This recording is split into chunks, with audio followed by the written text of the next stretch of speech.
Buongiorno e ben ritrovati con una nuova edizione del TG Flash di Neo Sicilia.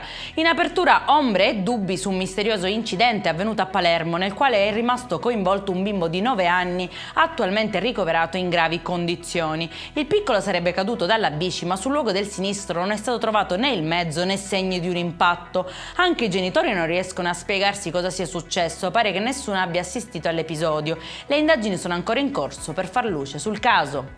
Tragedia invece a Donna Lucata, frazione marinara di Scicli in provincia di Ragusa, dove è morto un sub stroncato da un malore durante una battuta di pesca. Nonostante i soccorsi, per il 61enne non c'è stato nulla da fare. La salma è stata riconsegnata alla famiglia.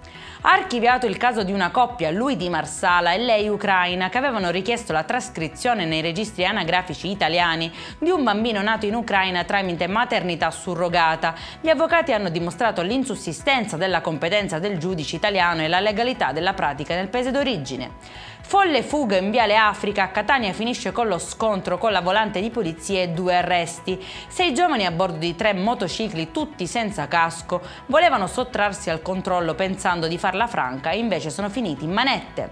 E in chiusura intervento unico effettuato con una rara e innovativa procedura endoscopica mai utilizzata prima al Garibaldi di Catania su una paziente di 64 anni a cui è stata diagnosticata la sindrome di Bouveret. Sono soltanto 200 i casi riscontrati negli ultimi 50 anni in tutto il mondo, con un tasso altissimo di mortalità in quelli in cui non si è giunti a una diagnosi tempestiva.